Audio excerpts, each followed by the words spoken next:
आज का प्रोग्राम इसलिए अहम है कि हमारी सुप्रीम कोर्ट में नए चीफ जस्टिस आए हैं, नए काजी आए हैं।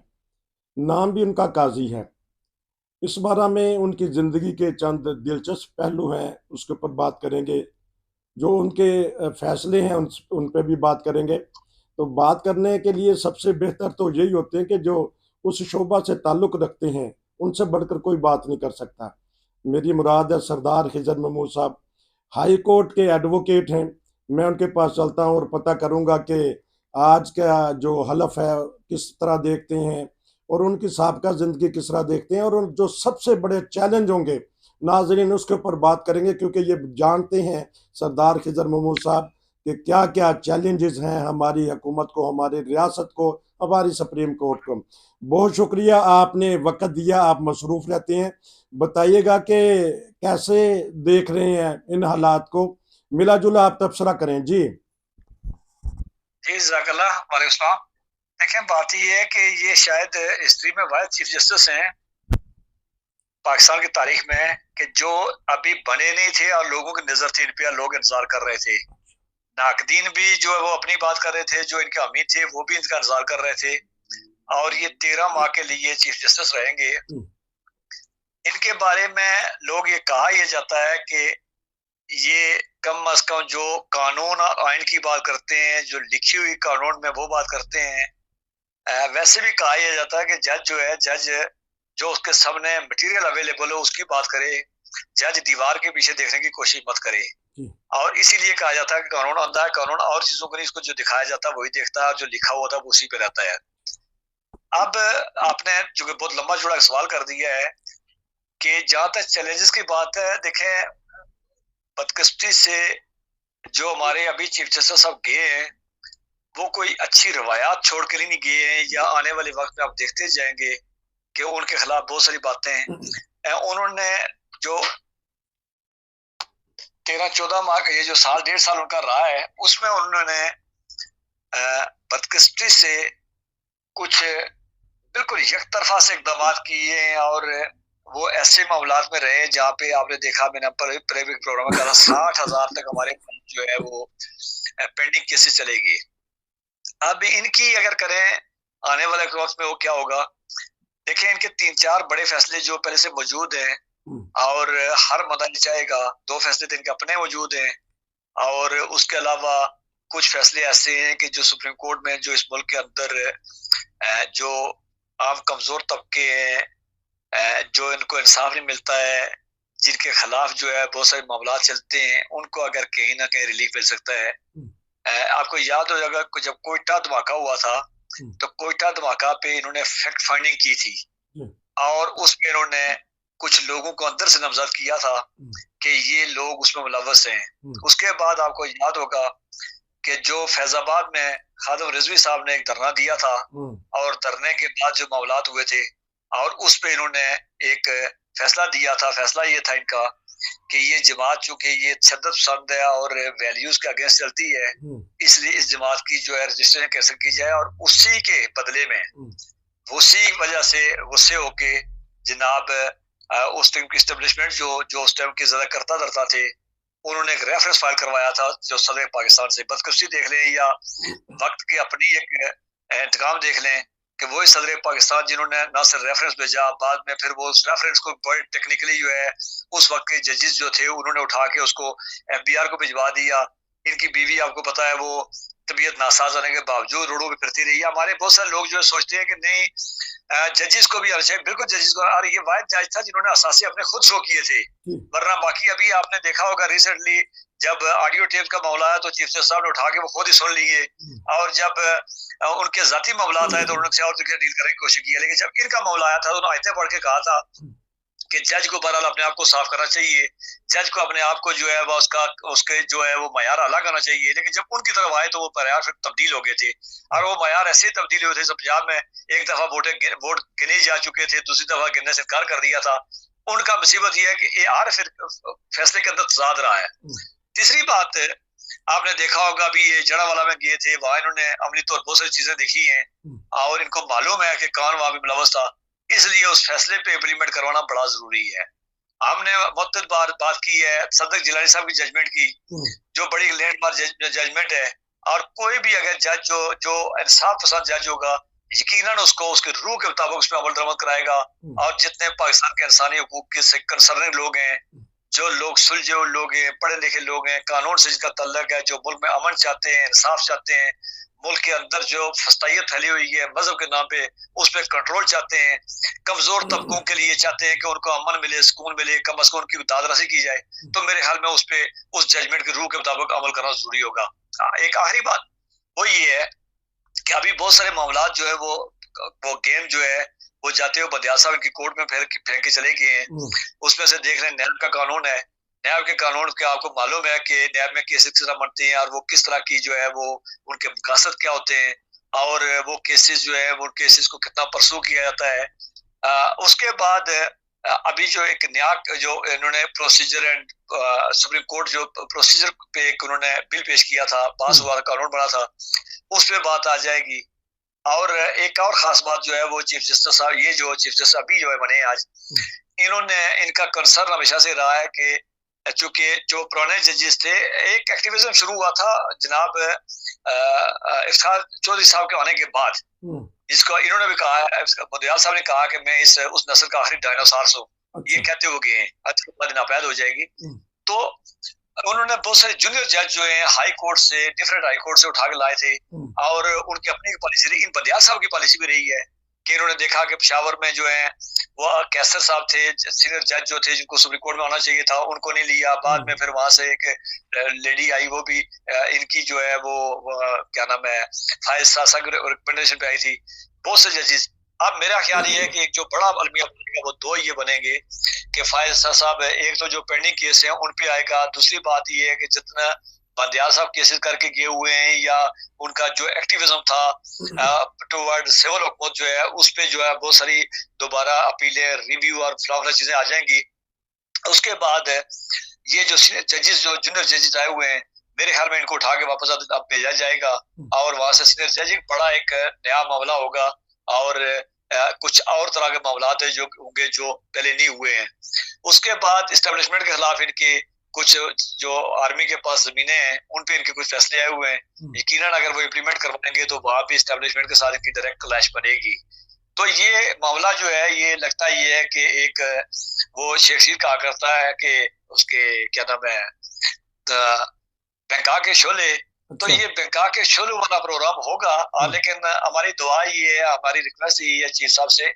अगर कहीं हमारी बात कहीं तक पहुंचती है तो ये तो 3-4 जो बड़े फैसले किए हुए, मैं सदर जिलानी की बात की, इनका फैजाबाद धरने पे आ गया, उसके बाद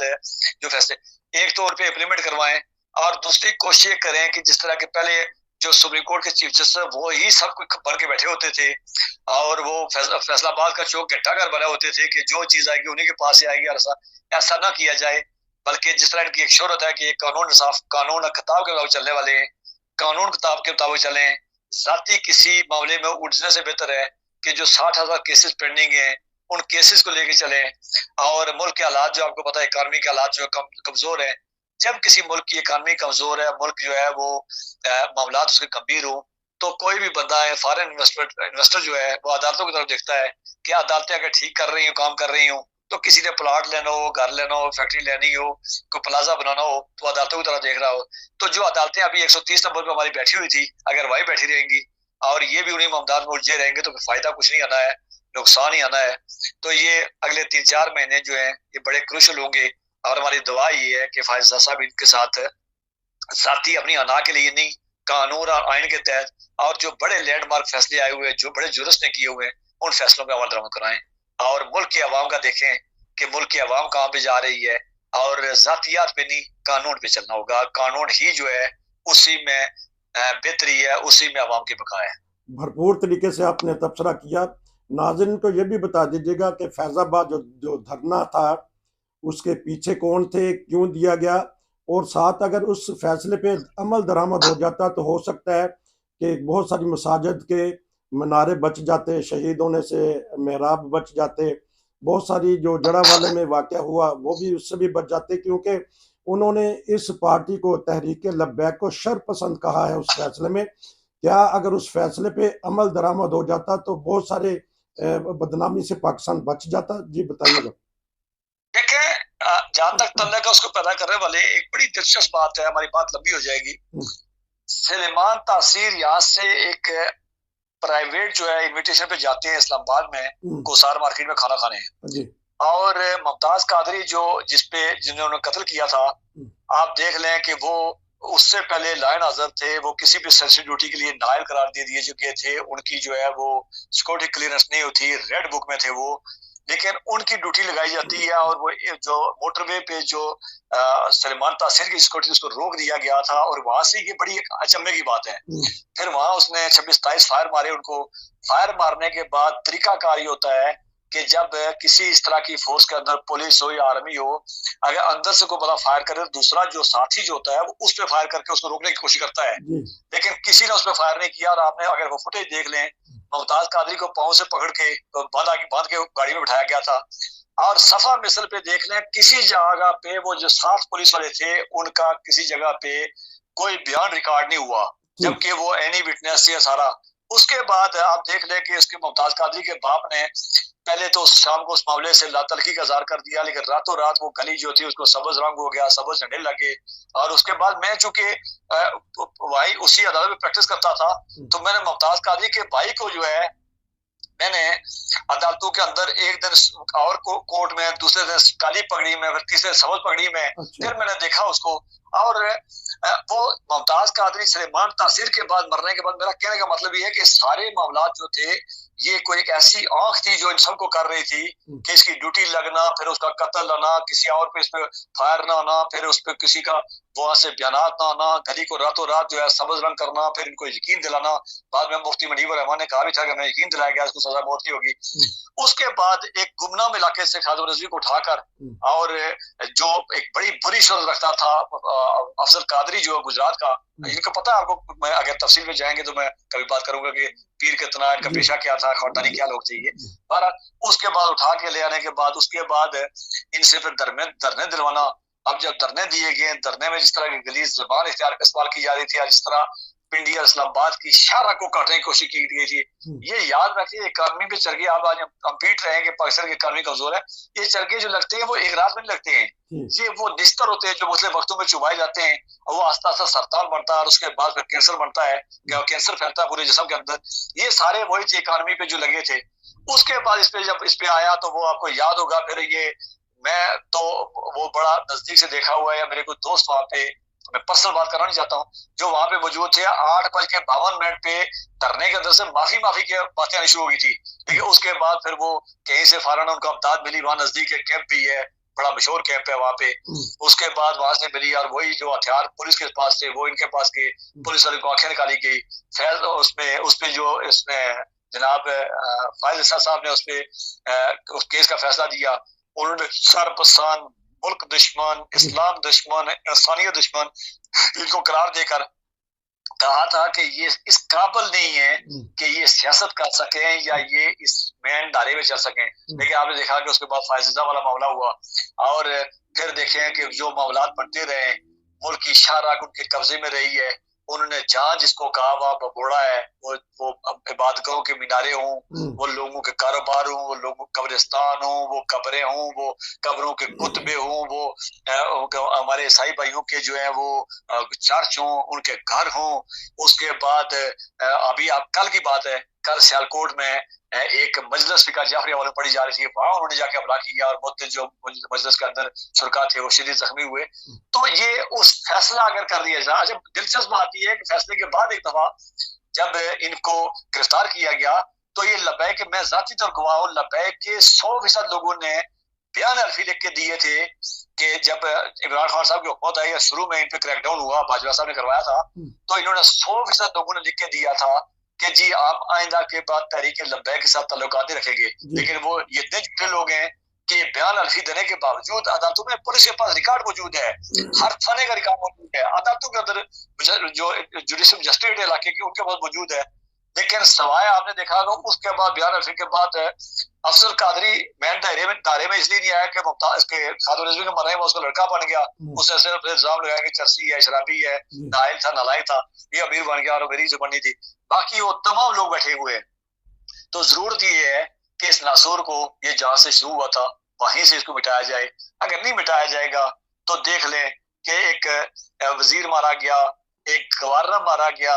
जजेस मारे जा चुके हैं, 70 से ज्यादा लोग जो है इस पे कत्ल कर दिए जा। हमारा इससे कोई लेना देना नहीं है। हम बिल्कुल इस बात की हम कोई हिमायत नहीं करते हैं कि कोई तौहीन रसालत करे। जो तौहीन रसालत करता है उसका फ्री एंड फेयर ट्रायल हो, अगर वो गिल्टी होता है तो उसको उस वक्त की इबरतनाक तरीन अंजाम सजा दी जाए। लेकिन ये नहीं है कि वो इल्जाम लगाए जाए, इल्जाम लगाने के बाद फिर वो है उसको वहीं जो है वो जो कभी मस्जिद नहीं किया है, कभी जब किसी ने कोई 2 लफ्ज कुरान के पढ़ना गवारा नहीं किया है, कभी नमाज नहीं पढ़ी, कभी रोजा रखा, तो वो जज बन के वहां दे और उसके बाद उसको वो गाजी बना के उठाते फिरे। और इसमें देखें बदकिस्मती ये है कि ये सारे मजहब के नाम पे अब तक जो कुछ हुआ है आज तक, 1930 से लेके कानून बना, 1984 तक 7 लोग जो है उनको वो जो है उन पे FIR हुई, 84 से लेके उसके बाद तक लेके इनका लब्बैक के बनने तक, और लब्बैक के बाद से लेके केसेस की रेशियो देख लें 3 गुना ज्यादा इजाफा हुआ। और इसमें 70 से ज्यादा लोग मारे जा चुके हैं। जज भी है, वकील भी है, गवर्नर भी है, वजीर भी है, औरतें भी हैं, तो तालिब इल्म भी है, प्रोफेसर भी हैं, सारे मारे गए। लेकिन दूसरी तरफ देख लें, खालिद रिजवी ने कहा अजान के बारे में कि ये वाबियों की बकबक है, उस पर किसी ने कोई नहीं किया। आसफ जलाली ने जो उम्मतुल मोमिनीन है उनके खिलाफ बकवास किया। आपको याद होगा खालिद चिश्ती ने उसने उस पे कुरान के अवराक फाड़ के रमना में एक रमशा बच्ची पे केस करवाया, बात साबित हो गया। उसके बाद आपने जुनैद जमशेद को याद होगा, लेकिन यहाँ किसी का ना वो किसी का मजहबी जज्बात मजरू हुए, ना किसी ने जज बनने की फैसला किया, और बल्कि अगर किसी पे FIR, और अभी हनीफ कुरैशी आप देख रहे हैं रिसेंट जो है 1 महीना पुरानी बात है, जब वो अदालत, पहली बात है कि वो गिरफ्तार ही नहीं हुए। अगर किसी को किसी ने गिरफ्तार किया तो फूलों के हाथ डाल के फिरते रहे। तो ये इस्लाम की मोहब्बत थी, ये फिरकों की मोहब्बत थी, और ये इस्लाम को बतौर तलवार, बतौर खंजर दूसरों के गिरेबान में, दूसरों के गर्दन में घसीटने के लिए इस्तेमाल किया। वरना अगर कानून हो, कानून जो बना हुआ उसमें किसी को इख्तिलाफ नहीं है, कानून बना हुआ बिल्कुल उसमें अमल दरामद होना चाहिए। जो तौहीन करे उसके तौहीन के मुताबिक सजा मिलनी चाहिए। किसी को हक नहीं है कि वो आका मौला हज़रत मोहम्मद मुस्तफा सल्लल्लाहु अलैहि वसल्लम की, सहाबा की, अंबिया की, उम्मतुल मोमिनीन की, या किसी भी रूहानी पेशवा की तौहीन करे। लेकिन आप मुल्क में देख रहे हैं कि जब पसंद नापसंद होगी, जब वो खुद जो है वो उनके मफादात होंगे, और देखने में आ रहा है कि सियासी मफादात हैं, समाजी मफादात हैं, माली मफादात हैं, और इसलिए होता रहा है। और ये सलेमान तासीर वाला मेरा सारा कहने का मतलब ये था कि सलेमान तासीर को जो कत्ल करवाया गया था उसके पीछे कौन से लोग थे, तो खालिद रिजवी को लेकर आने वाले अवामल कौन से थे,